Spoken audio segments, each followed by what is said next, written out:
I'm Quinn, and I'd like to share the story of my life, how it began so wonderfully and then shifted in ways I never saw coming. I was married to Kevin, a relaxed man who inherited a quaint Italian restaurant from his father. We settled into a cozy house left to me by my grandmother. It was here that we began our family, welcoming our son, Frank.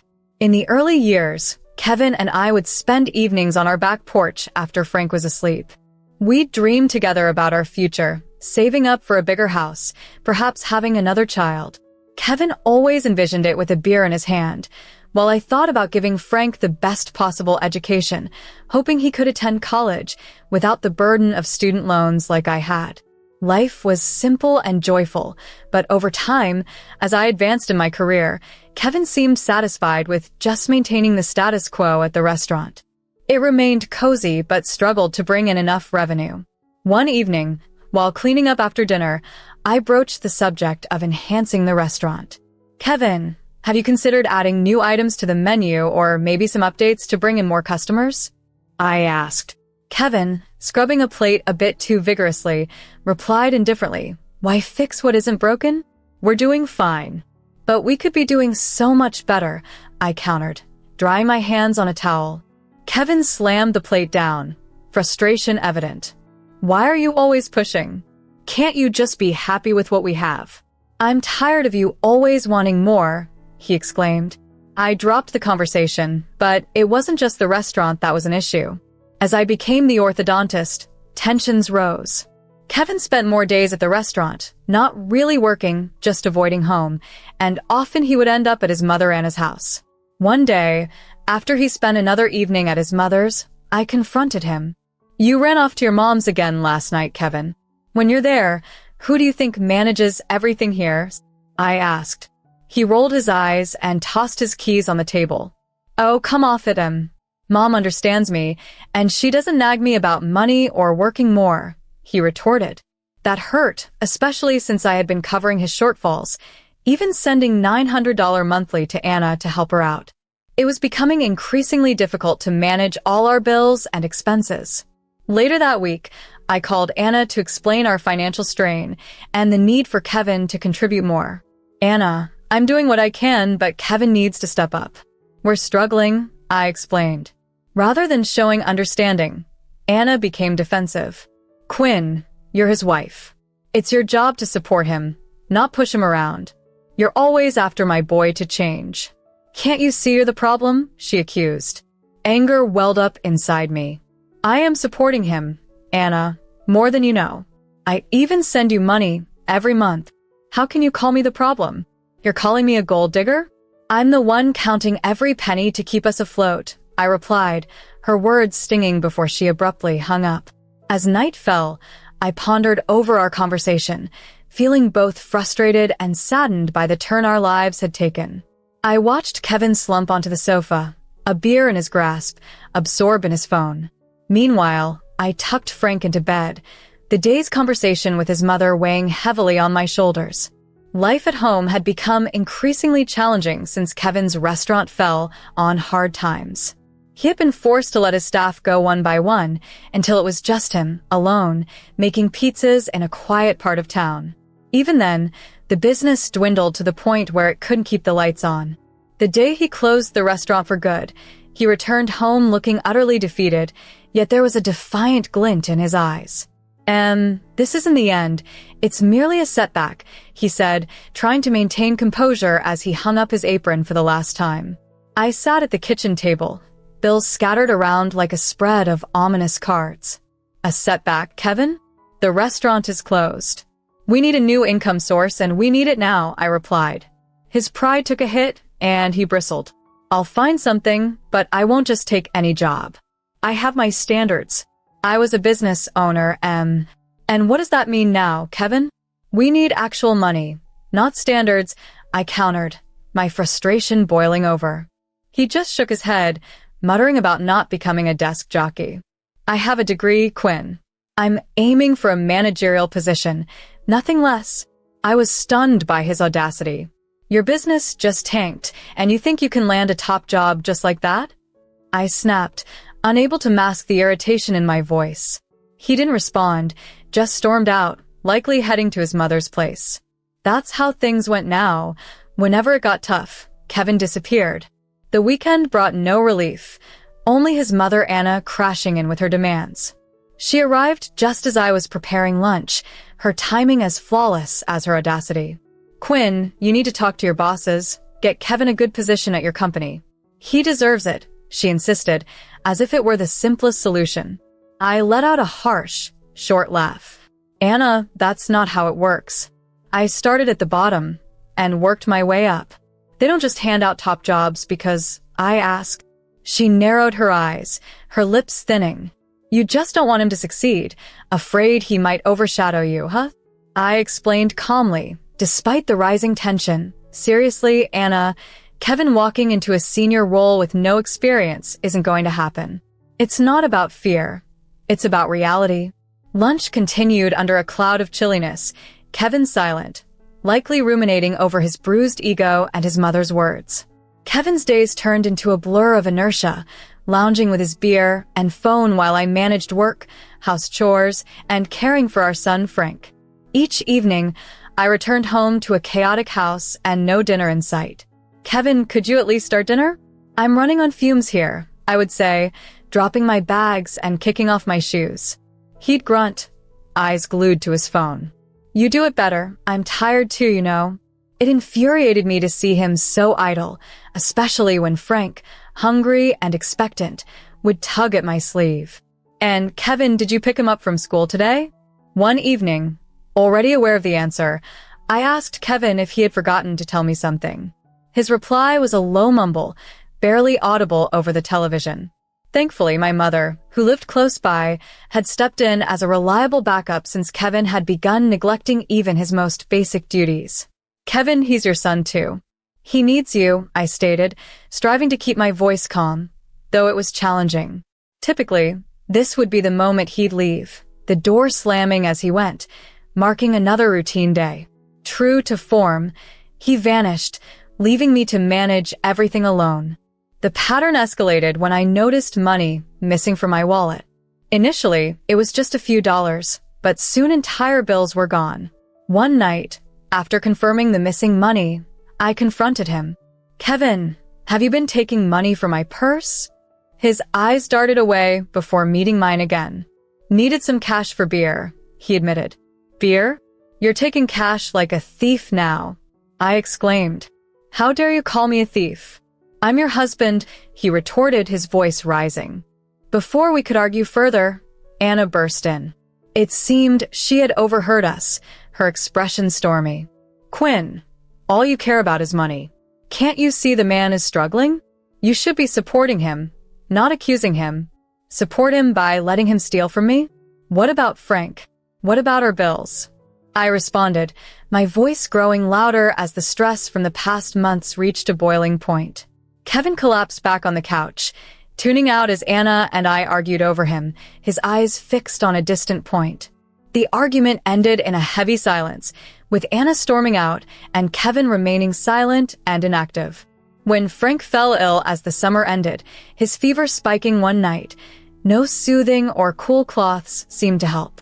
Sitting beside his bed, thermometer in hand, I felt my heart sink with each beep confirming the fever wasn't breaking. Kevin, as usual, was no help, engrossed in his phone on the couch. "Kevin, can you check if we have any more fever reducer?" I asked, trying to stay composed. He grunted and slowly got up, but I knew it would be quicker to do it myself. Frank was softly whimpering, clutching my hand, each moment precious. After a quick kiss on his forehead, I rushed to the kitchen myself. The next morning, the doctor stressed the need for medication and tests. "Better to be safe," he advised, noting down his recommendations. Tests meant more expenses, far beyond what was left after the bills and Kevin's unchecked spending. Heart pounding, I transferred the last of our savings for Frank's treatment, including the $900 usually reserved for Anna. It was the only way. No sooner had I made the decision, Anna stormed in, furious. "Quinn, where's my money?" "It's the first of the month," she demanded. I was repacking Frank's small backpack, ready for another doctor's visit. "Anna," I began, bracing myself for another confrontation. I had to allocate the funds for Frank. He's gravely ill and needs them for his medical examinations and treatments. Anna's gaze hardened, her lips pressing into a thin line of disapproval. Do you really expect me to believe you don't have other money? That was my money, Quinn. I need it, she declared. I took a step back, raising my hands defensively as my maternal instinct surged. Frank is my priority. He's just a child, he's unwell, and he needs his mother to look after him. I won't apologize for putting him first. Well, I should have guessed you'd do something like this, holding money back for me for that boy. Anna spat the words with venom, as if they were a poison that pained her. That boy, Anna? That's your grandson. How can you be so heartless? I shot back, my patience wearing thin. I don't need a lecture from you, Quinn. Just make sure you pay me by tomorrow, or you'll regret it, she hissed, anger twisting her features. Her threat lingered ominously in the air, but the sight of Frank, weak and delicate in the next room, fortified my resolve. Leave my house now, Anna. I won't tolerate threats under my own roof. Not today, not ever. Anna seemed poised to argue further, but the firm resolve in my gaze silenced her. She stormed out, slamming the door, leaving a heavy silence in her wake. Kevin left quietly after her. I went back to Frank, my hands trembling as I gently stroked his hair. He looked up at me with trusting, pain-filled eyes. It's okay, baby. Mommy's here, I whispered, kissing his forehead, my resolve hardening. The days became a blur of hospital visits and sleepless nights. Kevin's absence was a quiet relief, no more arguments or scornful glances. But after a week of strained calm, I sensed something was wrong one Monday afternoon. Checking my bank app, my heart sank as I saw large withdrawals had nearly drained our savings. Panic clenched my chest as I scrolled through the transaction history, each withdrawal a betrayal. Calling Kevin was futile. He hadn't answered in days. Resolutely, I blocked the card to halt his theft. Amidst the turmoil, I realized the depth of Kevin's selfishness. A week after he disappeared, Kevin returned, not alone but with Anna at his side. They found me amidst a chaos of Frank's toys and medical bills scattered on the living room floor. Quinn, we have news, Kevin declared, a strange smirk on his face. I won the lottery, $27 million. And no, you won't see a cent of it. I'm filing for divorce. The room seemed to spin. What about Frank? I managed to utter. Anna's laugh was chilling. Oh, Quinn. Always the martyr. You've underestimated my son for too long. Now he's wealthy, and you're nothing. He'll find someone better, someone younger. Kevin nodded, picking up a duffel bag by the door. Yeah, I'm moving out to live with Mom. You'll manage on your own, won't you? Anna was exceptionally skilled at manipulation, wrapping her arm around Kevin and leading him to the exit. Let's leave the gold digger to wallow in her chaos. We have far better places to be, she suggested smugly as the door slammed shut behind them. The reality of the moment struck me hard. Betrayal, abandonment, theft. Kevin had deserted me, leaving behind only heartache and immense challenges. Yet, as the initial shock began to subside, a fiery determination started to grow within me. They thought they could destroy me, render me broken and penniless. I was resolved not to let that happen. With a steady voice, I called my lawyer. Kevin used our shared funds to purchase that lottery ticket. I want to contest the winnings, I declared. My lawyer, though cautious, was supportive. It's going to be a tough battle, Quinn, but we'll put our all into this, he assured me. Hanging up the phone, I felt the weight of the upcoming struggle settle on my shoulders. Yet, there was a newfound strength in me, tempered by this betrayal. For myself, for our son Frank, I was ready to fight, not just for survival this time, but for justice. As the court hearing neared, my lawyer, Mr. Adam, and I were engulfed in a whirlwind of preparation. We meticulously compiled every shred of evidence, bank statements, financial records, anything that demonstrated how I had financially supported our home while Kevin contributed nothing. Quinn, it's a solid case. The fact that he used your bank card to buy the lottery ticket is our strongest point, Mr. Adam reassured me as we sat amid stacks of paperwork in his office. With the court date looming, tension simmered just beneath the surface of my everyday routine. Then, just 4 days before the hearing, Kevin and Anna made an unexpected appearance. I was in the kitchen, Frank playing at my feet, when I heard the car door slam. They burst through the front door, their faces red with fury. "You're really going through with this? Suing your own husband?" Kevin bellowed, his voice echoing through the small room. Anna quickly joined in, her tone sharp and spiteful. "Greedy. That's what you are, trying to claim what isn't yours." I stood firm, feeling Frank press against my leg for comfort. "It's not just Kevin's money. He bought the ticket with our joint funds that I provided because he wasn't contributing," I countered calmly, the anger from their accusations fueling my resolve. Kevin's face contorted with disdain. "It's not about control, Kevin. It's about fairness. You left, remember? You and your mother mocked me, said I'd be left with nothing." Their shouts could have escalated further, but I was determined not to let that happen in front of Frank. "You need to leave now." "We'll settle this in court," I said firmly. Their departure was loud and chaotic, but once they were gone, the house felt somehow clearer, purer. I hugged Frank close, whispering reassurances that everything would be all right. In the courtroom, the atmosphere was tense. Kevin sat across from us, his lawyer whispering in his ear, while Anna glared at me with hostility. When Mr. Adam presented the bank statements and financial records, the evidence was undeniable. Each time Kevin's attorney stumbled over a question, I felt the wave of triumph. The judge paid close attention, his gaze fixed on Kevin as evidence of Kevin's financial reliance on me unfolded.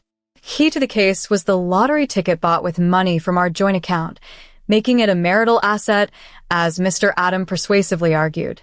Kevin raised his voice in the hushed courtroom. "I was the one who bought the ticket. It was my decision, my luck." But the judge quickly retorted, "Not your money, Mr. Thompson, and unfortunately for you, luck does not supersede the law." After prolonged deliberations, the judge handed down his decision.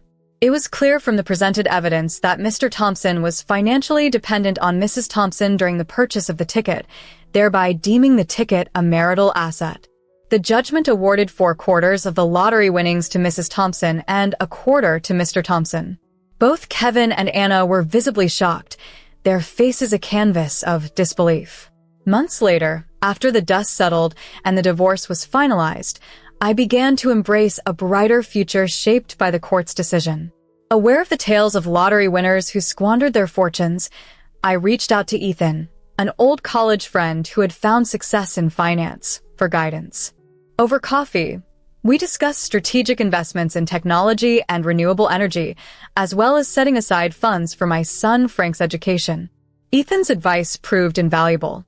Meanwhile, Kevin and Anna's approach to their share of the winnings became town gossip. Kevin flaunted a new sports car, while Anna indulged in lavish jewelry and attire, reveling in her newfound lifestyle. One afternoon, while picking up Frank from school, a friend eagerly relayed the latest about Kevin's extravagant purchases and Anna's luxurious living. I merely smiled and shifted my focus back to Frank and our future. At home, I meticulously planned our finances with Ethan's assistance. Each investment decision reinforced a pathway toward stability and security, ensuring Frank would have every possible advantage. One evening, Frank's curiosity about college mirrored my aspirations for him, his eyes alight with dreams and potential. As our lives settled into a comforting routine, with Frank flourishing in school and our investments thriving, the past seemed firmly behind us. Yet, life has a way of revisiting us, as I soon learned through an unsettling update from a close friend. During a relaxed coffee meetup, I chatted with Quinn about some startling news. Kevin had fallen on hard times. He'd lost his car, his money, and was caught up in gambling debts so deep that they even injured his neck. Over my coffee, I concealed my shock. "Really? That's unfortunate," I commented. And then there was Anna. She had started to sell her jewelry, desperate as both she and Kevin faced their darkest days after years of flaunting their wealth. Quinn, shaking her head in disbelief, recounted these developments. Before long, Kevin appeared at my doorstep, a mere shadow of the man he once was. His luxurious attire was gone, replaced by faded jeans and a worn jacket. His eyes, which once sparkled with pride, now reflected desperation. "Quinn, can we talk?" His voice was hoarse, as if he had rehearsed his plea countless times. I hesitated but stepped aside, allowing him into the house. Frank was out with friends, so we had the house to ourselves. I wasn't eager for a lengthy visit, though. As he entered, Kevin took a lingering look around the living room. "I've lost everything, Quinn. The money, the car.